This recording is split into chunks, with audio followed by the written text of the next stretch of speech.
오늘 말씀은 고린도전서 11장 23절부터 26절까지 보도록 하겠습니다. 고린도전서 11장 23절부터 26절까지입니다. 제가 봉독합니다. 고린도전서 11장 23절부터입니다. 내가 너희에게 전한 것은 주께 받은 것이니 곧 주 예수께서 잡히시던 밤에 떡을 가지사 축사하시고 떼어 이르시되 이것은 너희를 위하는 내 몸이니 이것을 행하여 나를 기념하라 하시고 식후에 또한 그와 같이 잔을 가지시고 이르시되 이 잔은 내 피로 세운 새 언약이니 이것을 행하여 마실 때마다 나를 기념하라 하셨으니 너희가 이 떡을 먹으며 이 잔을 마실 때마다 주의 죽으심을 그가 오실 때까지 전하는 것이니라. 아멘. 저희 고향교회에서는 중학생이 되면 무조건 공예배를 다 드려야만 했습니다. 주일 예배, 주일 저녁 예배, 주일 저녁 예배는 동절기에는 7시, 하절기에는 8시 이렇게 됐거든요. 주일 저녁 예배, 수요일날 또 저녁 예배, 금요 속회, 그리고 덤으로 중고등학생들은 토요일 저녁에 또 모여서 예배를 드렸습니다.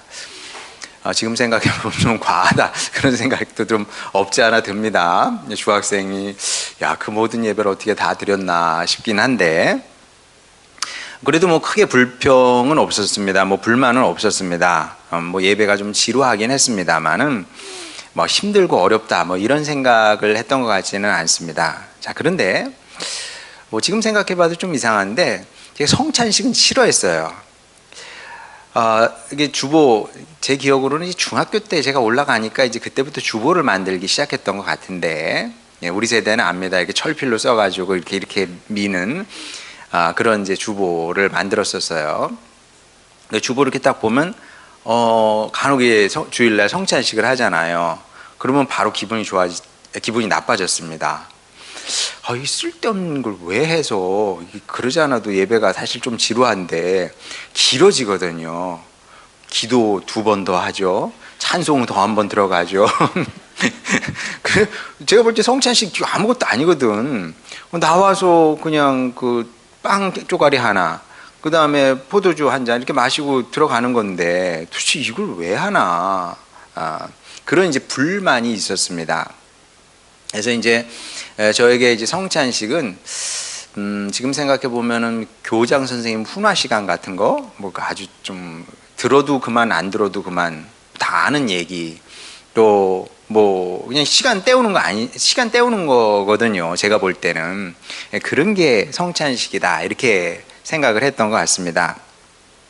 근데 혹시 우리 어린이들이나 학생들도 제가 중학생 때 느꼈던 그런 느낌을 갖고 있지 않을까, 뭐 그런 생각도 드는데, 그래서 오늘은 성찬식이 뭔지, 왜 하는 건지 여러분과 잠깐 나눠보려고 합니다. 그래서 성찬식은 굉장히 중요한 겁니다. 중요한 건데, 이 성찬식의 핵심을 아주 간단하게 얘기하면 기억이다 이렇게 정리할 수 있을 것 같습니다. 성찬식의 핵심은 기억이다. 물론 내용을 기억을 하는 거죠. 그 내용에 대해서도 얘기를 할 텐데, 일단 성찬식을 한다는 것은 이 예식을 통해서 뭔가를 기억을 하는 건데, 기억을 한다는 것은 굉장히 중요하죠. 뭐 비근한 예로 뭐 20년도 더 된 얘기입니다만은 저희 둘째가 한참 이제 기어 다닐 때 일입니다. 저희 부부가 좀 잘못한 것 같은데, 그때 이제 그 전기밥솥을 썼어요. 전기밥솥을 썼는데 뭐 잠깐 전기밥솥을 썼던 것 같아요 그때. 그 다음부터는 이제 압력밥솥으로 이제 밥을 해서 먹었는데, 어쨌든 전기밥솥을 이제 바닥에 내려놓으면 안 되고 높은데 올려놔야 되는데 뭐 거기까지 생각을 못했던 것 같아요. 생각이 짧았는지. 이게 밥을 안 치면 끓으면서 수증기가 펄펄펄펄 올라오잖아요. 얼마나 그게 신기해요. 하얀 게 막 올라오니까. 저는 이제 당연히 그게 뜨겁고 그러니까 이제 안 만질 거라는 생각을 못 했던 것 같아요. 그랬더니 얘가 가만히 이렇게 보고 있었던 것 같아요. 보고 있다가 우리는 뭐 또 다른 일을 하고 있었겠죠. 보고 있다가 그게 신기하니까 후다닥 애들 또 기어 다닐 때 좀 빠르거든요. 쇠삭 가가지고 그걸 만진 거예요. 저 그 순간에 딱 봤어요. 저는 이제 하고 얘는 손을 그 만지자마자 자지러지는 거지 막 그냥 으악 그러면서 그냥 막 우는 겁니다. 그래서 제가 달려와서 이렇게 보니까 금세 그냥 물집이 올라오더라고요. 자, 뭐 별일은 아닙니다. 뭐 병원 안 데려갔어요. 뭐 금방 또 낫겠지. 근데 그 다음부터 둘째가 제일 무서워하게 된 말이 있습니다. 어트. 하여간 위험한 거 보고 어트 그러면은 지가 따라해. 어트 그러면서 만지질 않아요. 왜냐하면 호되게 당했거든. 호되게 당한 경험이 있으니까, 기억이 있으니까 다시는 근처도 가지 않습니다. 그리고 밥솥 근처에도 가지 않을 뿐만 아니라 하여간 모든 위험한 건 다 어뜨야.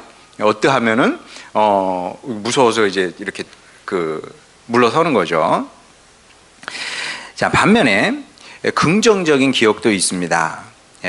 사춘기 시절에, 제가 사춘기 시절에 저를 이제 보호해 준 기억이 있는데, 그 기억은 무슨 기억이냐면, 어머님께서 기도하던 모습에 대한 기억 있잖아요. 또 어머니께서 그 뙤약볕 아래에서 일하시던 그 모습, 그 기억이 있거든요. 그러니까 저는 어렸을 때, 뭐 딸들에게 얘기는 하지 않습니다만은, 예를 들어서 뭐 둘째 같은 경우는 이제 밖에 저 학교 다니다가 주말에 온단 말이에요. 오면 굉장히 편안하게 있습니다. 딱 오자마자 옷을 먼저 갈아입어요. 잠옷으로. 잠옷으로 딱 갈아입고 아주 편안하게 자기 방에 가서 이렇게 눕고 있단 말이에요. 저는 그게 불가능했습니다. 집에 가 있으면은 가시방석에 앉아 있는 느낌이었어요. 왜냐하면 부모님께서 한 5월 이미 뜨겁잖아요. 이 뜨거운데 계속 밖에 나가서 일하시는 겁니다. 이제 요맘때쯤 되면 오이 막 자라기 시작을 하거든요. 그러면 이제 그때 가시오이라고요. 요즘 가시오이 요즘도 나오긴 하더라고요.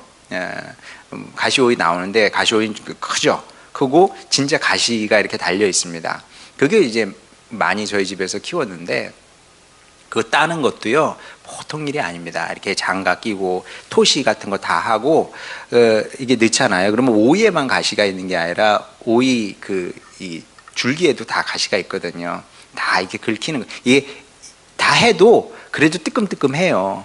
그 더위에, 삼복 더위에도 그렇게 일을 하셔야 자식을 키울 수가 있었던 겁니다. 제가 그거를 알잖아요. 그러니까 부모님께서 들어오시면은 앉을 때도 어이구 일어날 때도 어이구 그때마다 제 마음이 같이 이게 막 굉장히 힘들죠. 그러니까 이제 제가 그 사실을 알았기 때문에 그 모습을 떠올리면 제 마음이 숙연해졌던 것 같아요. 뭐 그랬겠습니까만은 지금 생각해 보면 그 어머니, 특히 여성은 연약하잖아요. 연약한 여자가 꾸밀 줄도 모르고 그렇게 새벽부터 밤까지 일하시는 모습을 떠올리면, 또 그 와중에 또 새벽 기도를 하셨거든요. 그 모습을 생각을 하면 저도 모르게 마음이 숙연해지는 거죠. 자, 그런 어머니를 기억을 하면 차마 나쁜 짓을 할 수가 없는 거죠. 차마 네가 이러면 안 돼. 어머니께서 너를 위해서 그렇게 희생하고 헌신하시는데 네가 어머니 눈에서 눈물 나게 하면 그건 배은망덕한 짓이지. 사람이 그러면 안 되는 거야. 짐승도 그렇지는 않아. 그런 음성이 뭐 들린 건 아니지만 그런 생각을 할 수밖에 없었던 겁니다. 자, 이런 어머니의 기억이 인생의 위기 순간마다 저를 이제 붙들어 줬던 것 같아요. 자, 그런데 성찬식이 성도의 인생에서 이런 역할을 한다. 이제 이렇게 보면 될 것 같습니다. 자, 그게 뭔지 24절부터 25절까지 보도록 하겠습니다. 축사하시고 떼어 이르시되 이것은 너희를 위하는 내 몸이니 이것을 행하여 나를 기념하라 하시고 식후에 또한 그와 같이 잔을 가지시고 이르시되 이 잔은 내 피로 세운 새 언약이니 이것을 행하여 마실 때마다 나를 기념하라 하셨으니. 자, 이 말씀을 이해를 하려면 구약 성경을 조금 알 필요가 있습니다. 자, 구약 성경에서 가장 중요한 사건은 단연 출애굽이라고 할 수 있을 겁니다. 출애굽이 없었다. 그러면 구약 성경이 가능했을까? 구약 성경이 있을 수 있을까? 의문이 들 만큼 출애굽은 그 이스라엘 민족 역사뿐만 아니라 신앙 역사에서도 굉장히 중요한 사건이었는데, 출애굽 그러면은 애굽으로부터 나왔다는 얘기잖아요. 한 민족이 애굽으로부터 나왔어. 그게 출애굽인데, 그게 출애굽의 의미의 전부가 아닙니다. 그게 아니라 한 민족의 구출과 구원에 관한 이야기죠. 뭐 여러분도 아시는 것처럼 원래 이스라엘 백성들은 이집트 안에서 영원히 종으로 살 그런 운명이었습니다. 이제 그런 민족이 드물지만 있거든요. 예를 들면 쿠르드족이 대표적이죠. 물론 쿠르드족이 종은 아닙니다만은 제가 볼 때 뭐 종보다 뭐 낫다고 얘기하기는 어려워요. 쿠르드족이 불쌍하거든요. 나라가 없잖아요. 나라가 없어요. 그러니까 뭔가 문제가 생기면은 뭐 너희 나가 뭐 이런 식이거든요. 굉장히 고통을 받는 거죠. 그러니까 원래는 이스라엘 백성이 그런 운명이었습니다. 그냥 그 대대로 종으로 살다가 죽을 운명이었습니다. 종이 뭡니까? 입에서 단내 나도록 일해야 돼요. 평생 입에서 단내 나도록 일을 하며 살다가 어느 순간 병약해지고 뭐 이렇게 되면 그냥 그렇게 죽는 거죠. 뭐 그게 이스라엘 백성의 운명이었는데, 하나님께서 주권적으로 개입을 하신 겁니다. 역사 속에, 세계의 역사 속에, 이스라엘의 역사 속에 주권적으로 개입하셔서 이스라엘 백성을, 속된 말로 종놈들이죠. 종놈들을 끌어내어서 자유민을 만들어 낸 사건입니다. 종이었는데 하나님께서 끌어내셔서 자유인이 된 겁니다. 자, 그런데 자유만 얻은 게 아니에요. 여러분, 종이 해방돼서 자유인이 되었다. 뭐 당장은 좋겠죠. 근데 여러분, 그 다음엔 뭐 어떻게 사나? 응? 그래도 깜깜해. 인생이 깝깝합니다. 왜냐하면 너 이제 오늘부터 자유인이야. 근데 문제는 집이 없어. 땅도 없어. 그러면 미래가 없는 거 아니겠습니까? 자, 그런데 이 출애굽의 위대함은 무엇이냐면 자유만 하나님께서 주신 것이 아니라 그 민족에게 미래에 대한 소망도 주셨다는 겁니다. 그게 출애굽기 19장 5절 6절 말씀입니다. 한번 보겠습니다. 내가 애굽 사람에게 어떻게 행하였음과 내가 어떻게 독수리 날개로 너희를 업어 내게로 인도하였음을 너희가 보았느니라. 세계가 다 내게 속하였나니 너희가 내 말을 잘 듣고 내 언약을 지키면 너희는 모든 민족 중에서 내 소유가 되겠고 너희가 내게 대하여 제사장 나라가 되며 거룩한 백성이 되리라. 너는 이 말을 이스라엘 자손에게 전할지니라. 자, 출애굽하면서 하나님께서 모세를 통해서 이스라엘 백성에게 이런 말씀을 주셨거든요. 또 신명기 26장 19절 보겠습니다. 그런즉 여호와께서 너를 그 지으신 모든 민족 위에 뛰어나게 하사 찬송과 명예와 영광을 삼으시고 그가 말씀하신 대로 너를 네 하나님 여호와의 성민이 되게 하시리라.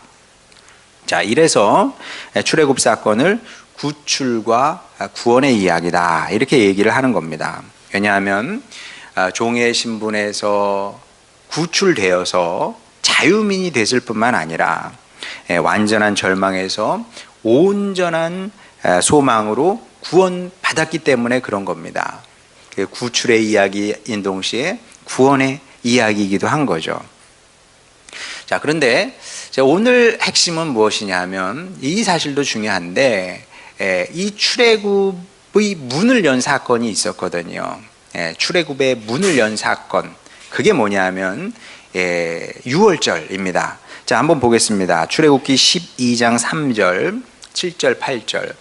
너희는 이스라엘 온 회중에게 말하여 이르라. 이달 열흘에 너희 각자가 어린 양을 취할지니 각 가족대로 그 식구를 위하여 어린 양을 취하되, 그 다음 7절, 그 피를 양을 먹을 집 좌우 문설주와 인방에 바르고 그 밤에 그 고기를 불에 구워 무교병과 쓴 나물과 아울러 먹되. 자, 이게 이제 그 유명한 유월절 사건인데, 이 말씀을 듣고 이 말씀에 순종한 사람만 출애굽이라는 놀라운 구원 사건에 이제 동참할 수 있게 됩니다. 자, 이게 이제 유월절인데, 그래서 유월절이 있고 그 다음에 이게 이제 출애굽으로 이어지게 되는 겁니다. 자, 그런데 신약에 오게 되면 이 구약의 유월절을 이제 새롭게 해석하는 것을 보게 됩니다. 고린도전서 5장 7절 보겠습니다. 너희는 누룩 없는 자인데, 여기 이제 유월절에 무교병, 누룩을 넣지 않은 그 빵을 먹었거든요. 그 얘기를 하는 겁니다. 너희는 누룩 없는 자인데 새 덩어리가 되기 위하여 묵은 누룩을 내버리라. 우리의 유월절 양 곧 그리스도께서 희생되셨느니라. 또 베드로전서 1장 18절 19절. 너희가 알거니와 너희 조상이 물려준 헛된 행실에서 대속함을 받은 것은 은이나 금같이 없어질 것으로 된 것이 아니요 오직 흠없고 점없는 어린 양 같은 그리스도의 보배로운 피로 된 것이니라. 자, 예수님께서 우리를 위한 유월절 어린 양이 되셨다. 이제 신약에 오면 이렇게 해석을 합니다. 그러니까 유월절, 구약의 유월절에서는 어린 양을 잡아서 그 피를 문설주에 바르잖아요. 그러므로 말미암아 이제 출애굽 공동체가 되는 겁니다. 근데 신약에 오게 되면 그 어린 양, 구약의 어린 양 역할을 누가 했다? 예수님께서 하셨다는 거죠. 그래서 우리가 예수님을 믿음으로 말미암아, 말씀을 따라 예수님을 믿음으로 말미암아 믿게 되면 예수님께서 우리를 구출하시고 구원하신다. 자, 이런 지금 말씀을 하고 있는 겁니다. 자, 그러면 이제 저는 어렸을 때 이게 어떻게 논리적으로 가능한가, 그런 생각을 많이 했는데, 자, 이걸 논리적으로 얘기하기는 굉장히 어렵습니다. 그냥 제 얘기를 할게요. 제 얘기를, 제 삶의 이야기를 간단하게 얘기를 하면, 저에게 예수님은 어떤 분이냐? 예수님은 저를 구출하시고 구원하신 분이죠. 그러면 어떻게 그러냐? 어떻게 그런 일이 일어났냐? 저는 자주 하는 생각이 있습니다. 여러분도 그 생각을 자주 했으면 좋겠어요. 무슨 생각을 자주 하냐면, 내가 만약에 예수님을 믿지 않았다면 나는 지금 어디서 뭘 하며 살고 있을까? 그 생각 자주 하거든요. 예수님을 믿지 않았으면 저는 어디서 뭘 하고 있을까요? 자, 일단은 예수님을 믿지 않는다는 얘기는 하나님을 떠난다는 얘기 아니겠습니까? 하나님과 분리되어 있다는 거거든요. 자, 그러면 탕자처럼 아버지 하나님의 품을 떠나서 살고 있겠죠. 자, 그럼 이게 도대체 왜 문제가 되냐 하면, 하나님을 떠나 산다는 것은 비유하자면 뿌리 뽑힌 나무와 같은 겁니다. 뿌리 뽑힌 풀, 이런 걸 생각을 하면 돼요. 자, 모든 식물은 땅에 뿌리를 내리고 있어야 됩니다. 왜냐하면 땅이 식물에게는 생명의 근원과 같기 때문에 그렇습니다. 물론 뽑힌다 그래서 당장 죽는 건 아니에요. 여러분, 꽃도 보세요. 꽃도 자르잖아요. 자, 잘라서 관리만 잘하면, 저는 모르겠습니다. 꽃 종류에 따라 다르겠지만 일주일도 가고 열흘도 갈 수도 있고 하겠죠. 근데 아니, 원래 줄기에서 잘림을 당했는데 걔가 얼마나 더 오래 가겠습니까? 한 달을 가겠습니까? 두 달을 가겠습니까? 불가능한 거거든요. 시들어서 죽게 돼 있습니다. 마찬가지로 하나님을 떠난 인생이 그런 겁니다. 당장은 살고 있는 것처럼 보여요. 그러나 그 끝은 죽음일 수밖에 없다. 그래서 예수님께서 뭐라고 그러십니까? 나는 포도나무고 너희는 가지다. 가지가 줄기에 붙어 있어야 되는 겁니다. 그래야만 생명을 공급받아서 살고 또 열매도 맺고 그렇게 되는 거죠. 자, 그런데 하나님을 떠난 사람의 문제성은 여기서 그치는 것이 아니고요. 하나님을 떠나게 되면 사람은 왜 사는지 잘 모릅니다. 진짜 왜 사는지 몰라요. 제가 언제 말씀드린 것처럼, 설교 시간에 말씀드린 것처럼 저 명사들 강연 제가 열심히 들으려고 애쓰거든요. 시간이 없어도 유명한 사람들은 도대체 무슨 얘기를 하나. 뭐 그게 인문학자일 수도 있고 과학자일 수도 있고 뭐 철학자일 수도 있고 뭐 예술가일 수도 있고 다 나름 나와서 얘기를 하거든요. 자기 얘기를 하거든요. 왜 사는가에 대해서 얘기를 잘 하지 않습니다. 왜냐하면 답이 없으니까, 자기도 모르니까. 근데 가끔 나와서 용감하게 얘기하는 사람이 있어요. 오늘을 즐겁게 그렇게 살면 된다. 그게 유명한 사람들이 하는 얘기입니다. 근데 이해가 돼요. 왜냐하면 하나님을 떠난 사람이 왜 사는지 어떻게 알겠어? 모르니까 고작 뭐 처음에 막 대단한 얘기를 해. 뭐 결론이 대단할 것 같아. 근데 결론은 무엇이냐 하면 오늘 하루를 즐겁기 위해서, 오늘 하루를 즐겁게 살면 된다. 오늘 하루를 행복하게 살면 된다. 끝.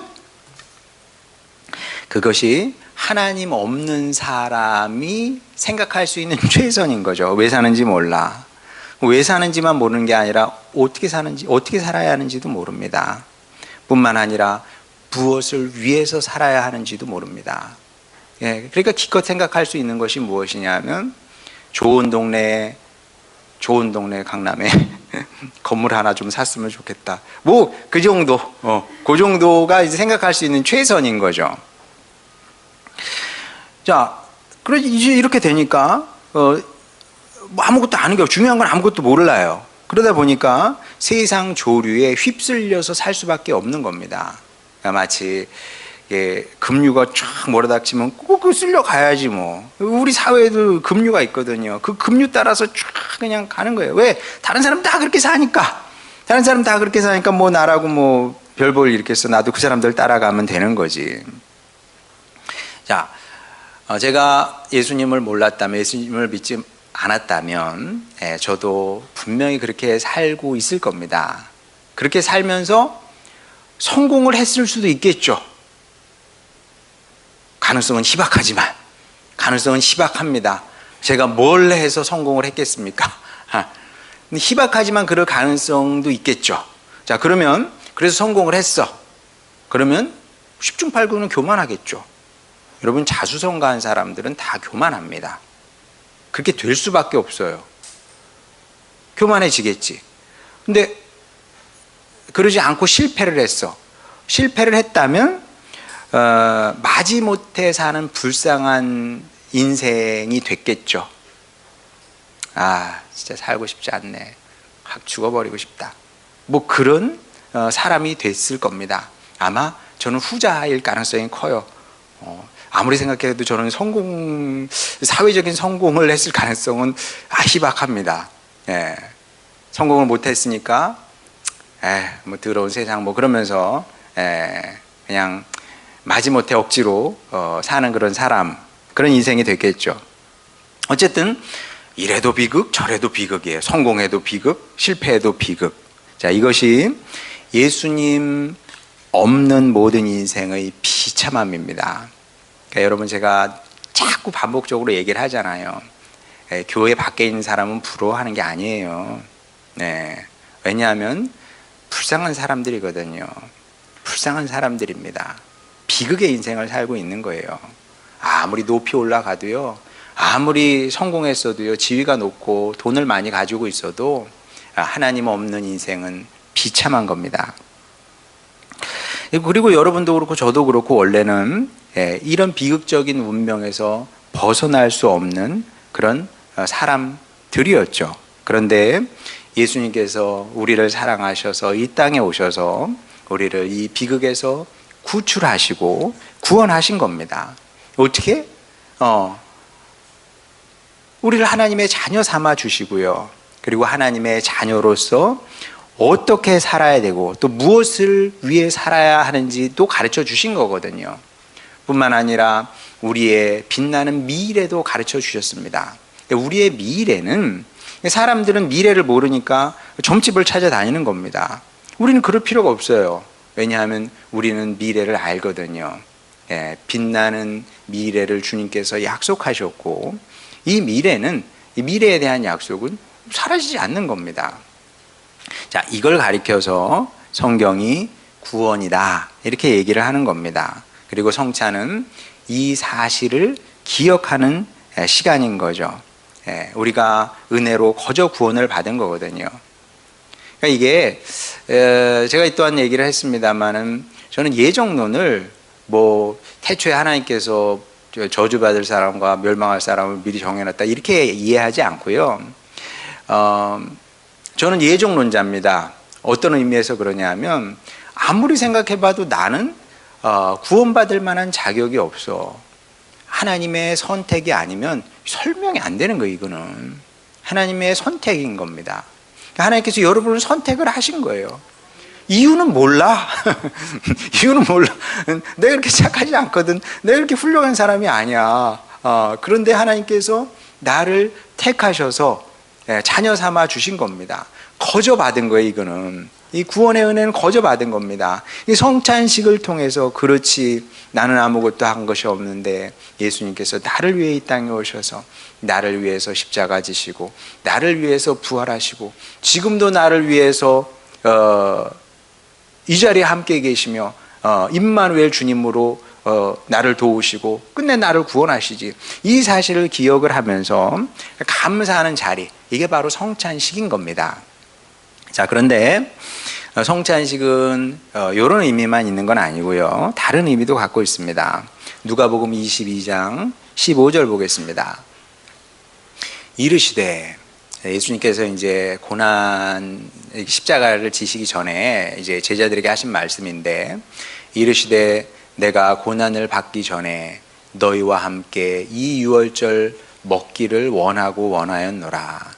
너희와 함께 유월절 식사를 하시길 원했다는 거죠. 또 고린도전서 10장 16절 17절을 보겠습니다. 우리가 축복하는 바 축복의 잔은 그리스도의 피에 참여함이니, 참여함이 아니며 우리가 떼는 떡은 그리스도의 몸에 참여함이 아니냐. 떡이 하나요 많은 우리가 한 몸이니 이는 우리가 다 한 떡에 참여함이라. 자, 이 말씀, 그러니까 이제 누가복음 말씀과 이제 고린도전서 말씀을 이해를 하려면 이제 교회가 뭔지 알 필요가 있는데, 교회란 예수님을 믿어 하나님의 자녀가 된 성도들의 모임을 말합니다. 우리가 다 예수님을 믿었잖아요. 예수님을 믿기 때문에 이렇게 한 자리에 있는 것이고, 그리고 요 모임을 가리켜서 이제 교회라고 한다는 거죠. 그래서 우리가 이제 예수님 안에서 한 자녀가 됐기 때문에 초대교회는 서로를 형제 자매라고 불렀습니다. 자, 우리가 볼 때는 이상한 건 아니에요. 우리가 형제님, 자매님 얼마든지 부를 수 있고, 또 암암리에 우리가 그렇게 생각을 합니다. 자, 그런데 그 당시 2000년 전 사회적 관습에서 보게 되면 이거는 매우 괴이한 일이었습니다. 매우 괴이한 일이었어요. 그 당시 사람들이 교회를 이해를 할 수가 없었는데 두 가지 이유 때문에 그랬어요. 하나는 무엇이냐면 성찬식을 보면서 끔찍하게 생각을 했습니다. 사람의 피를 먹어? 사람의 살을 먹어? 식인종인가? 이해가 안 가죠. 첫 번째가 이거고, 두 번째는 그것만큼 끔찍하게 생각했던 것이 무엇이냐면 성도들이 서로를 형제 자매라고 불렀던 거죠. 물론 그 당시에 자매라고 부르지는 않았어요. 근데 자매로 서로 대접을 하고 높여주고 했던 거죠. 어쨌든 형제 자매로 생각을 하면서 그렇게 불렀다는 거예요. 근데 이게 왜 괴이하냐면, 여러분 2000년 전이잖아요. 2000년 전에, 아니 우리나라 200년 전을 한번 생각을 해보세요. 예, 성리학이 멀쩡하게 살아있는 조선시대에 사람들이 모여서 뭐 양반도 있고 상민도 있고 종도 있습니다. 노비도 있습니다. 그 세 계층이 함께 모일 수도 없거니와 뭐 모였다 칩시다. 모여서 서로에게 형제님, 자매님 이렇게 불렀다고 여러분 가정해 보세요. 이게 얼마나 괴이한 일입니까? 있을 수 없는 일이에요. 이거는 조선시대에만 있을 수 없는 일이 아니라 2000년 전 로마 시대에도 있을 수 없는 일이었던 거죠. 왜냐하면 남녀의 구별이 뚜렷하고 신분 질서가 너무나 분명한 시대인데 어떻게 형제일 수가 있고 어떻게 자매일 수가 있겠습니까? 예, 이거는 사회의 근본 질서를 거스르는 엄청난 죄인 겁니다. 그러니까 초대교회 성도들이 박해를 받을 수밖에 없었던 겁니다. 왜냐하면 사회 질서를 무너뜨린 사람들이라 이렇게 오해를 했기 때문에 그렇죠. 오해는 아니고 뭐 사실 사회 질서를 무너뜨릴 수 있죠. 이건 위험한 종교처럼 보였던 겁니다. 자, 그런데도 초대교회 성도들은 뭐 누가 뭐라고 해도 서로를 이제 그렇게 불렀던 거죠. 예. 자, 그러면 무엇이 사람을 이렇게 바꿀 수 있을까? 이거 여러분 정말 쉽지 않은 거거든요. 정말 쉽지 않은 겁니다. 왜 쉽지 않은 거냐면 제가 이제 입대를 했잖아요. 저도 아주 일찍 간 건 아닌데 저보다 그러니까 늦은 나이에 온 후임병들이 있었어요. 예, 저보다 이제 2달 늦게 온 그 입대한 후임병이 저보다 2살이 많았습니다. 제대를 했어요. 그러니까 이제 군대에 있을 동안은 항상 저한테 이제 존대를 했죠. 예, 존대하고 당연히 그럴 수밖에 없어요. 제가 2달 먼저 간 지 선임병이니까. 제대를 해서 만나자고 연락이 왔어요. 만났는데 2살 형이잖아요. 저를 뭐라고 불렀겠어요? 김병장님 이렇게 불러요. 저도 형인 줄 아는데 되게 이제는 이러면 안 되잖아요. 근데 서로 애매해 이게.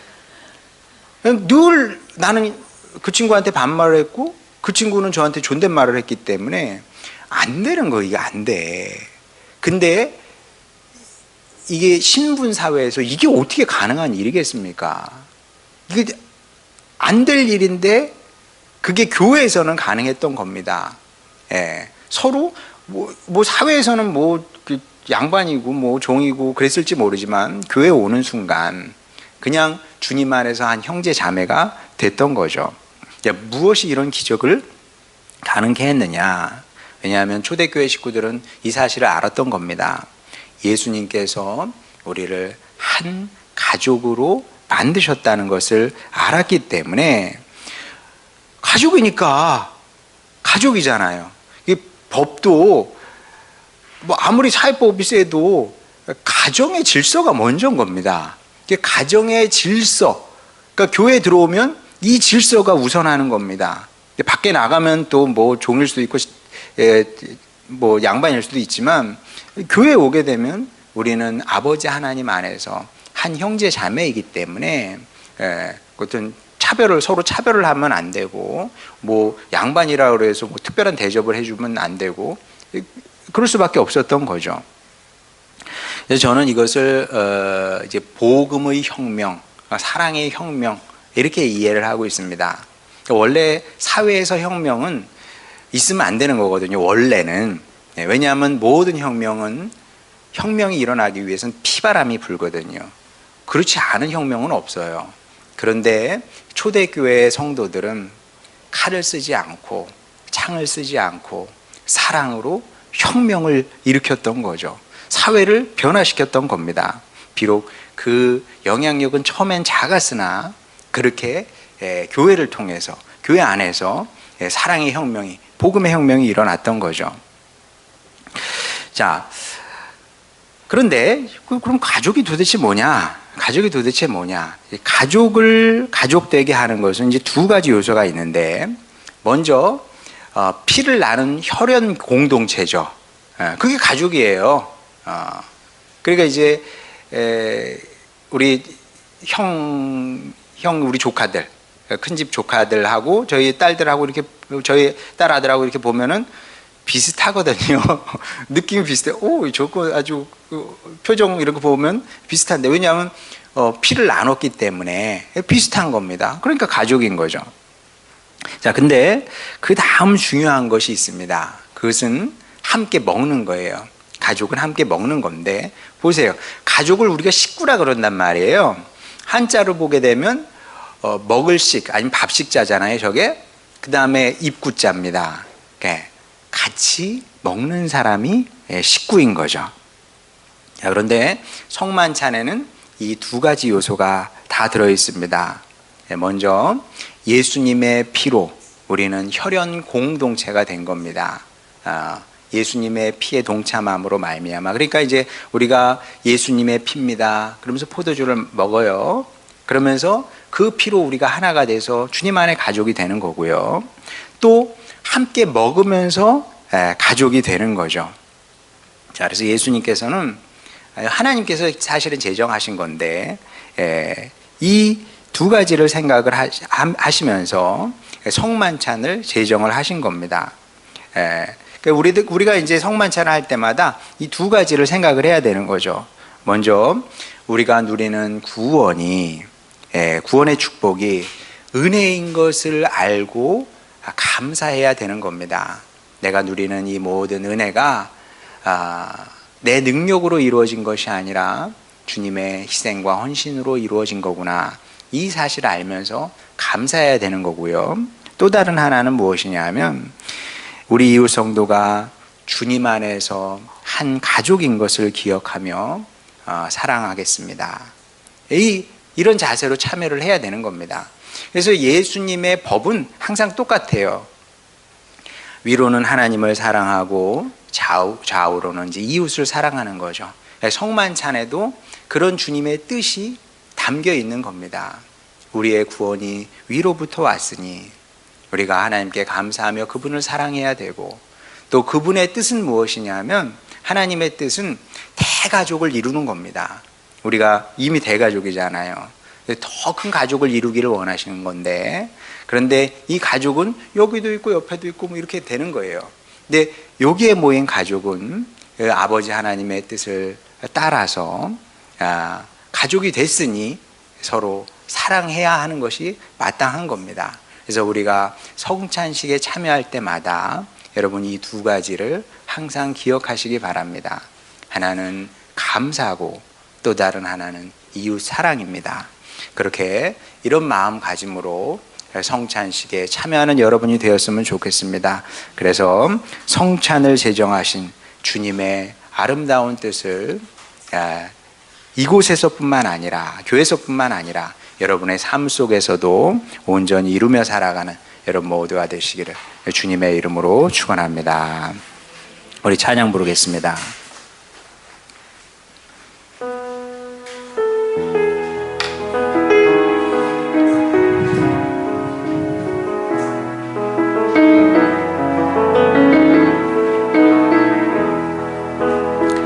주를 향한 나의 사랑이 주께 고백하게 하소서.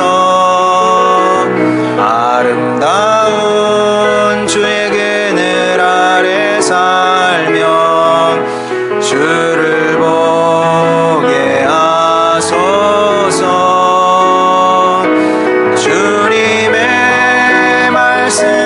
선포될 때에 땅과 하늘 인동하리니 나의 사랑 고백하리라. 나의 구주 나의 친구 부드러운 주의 속삭임 나의 이름을 부르시네. 주의 능력 주의 영광을 보이사 성령을 하소서. 메마른 곳 거룩해지도록 내가 주를 찾게 하소서. 내 모든 것 주께 드리리. 나의 구주 나의 친구 온 마음으로 주를 바라며 나의 사랑 고백하리라. 나를 향한 주님의 그 크신 사랑 간절히 알기 원해. 주의 은혜로 용서하시고 나를 자녀 삼아 주셨네. 나의 사랑 고백하리라. 나의 구주 나의 친구. 이 시간 우리 기도할 때 이 찬양 가사가 맞습니다. 주님의 은혜로 우리를 용서하시고 자녀 삼아 주신 겁니다. 주님, 제가 성찬식을 행할 때만이 아니라 평소에도 평생 주님 이런 은혜를 마음에 새기고 살겠습니다. 주님, 제가 받은 은혜가 크고도 큽니다. 주님, 그 사랑에 걸맞은 인생을 살게 하여 주시옵소서. 하나님을 사랑하게 하시고 또 주님께서 저에게 허락하신 이웃을 제 마음을 다해 사랑하겠습니다. 아버지 하나님, 그렇게 주님의 뜻을 이 땅에서 이루며 살아가는 주님의 아들, 딸 되게 하여 주시옵소서. 이런 기도 제목으로 주님께 나가도록 하겠습니다. 기도하시겠습니다. 우리를 사랑하신 아버지 하나님, 여기 주님의 자녀들이 있습니다. 아버지 하나님, 주여 우리의 오랜 기도처럼 주님, 우리 하늘소망교회 식구들이 하나님의 사랑을 알기를 원합니다.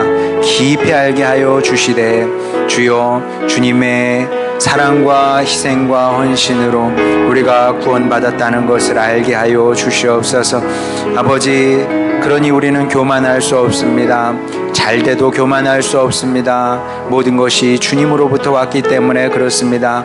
주님께서 주셨으니 아버지 하나님, 이것을 주님을 위해 어떻게 쓰고 사용하며 살아야 되겠습니까? 질문하는 저희들 되게 하여 주시옵시고, 그리하여 예수님께서 십자가 희생으로 세상을 구원하셨던 것처럼 우리도 주님 우리의 십자가 지고 세상을 구원하길 원합니다. 아버지 하나님, 그런 구원의 역사에 참여하는 저희들 되게 하시고, 더 나아가서 주님께서 우리를 한 가족 삼아 주셨사오니 주님, 우리 온전한 주님 안에 한 식구가 되기를 원합니다. 서로 사랑하며 주님 아끼고 또 서로를 위해서 기도하는 아름다운 주님의 교회 모임 되게 하여 주시옵소서. 감사드리며 사랑 많으신 우리 구주 예수님의 이름으로 기도드렸습니다. 아멘.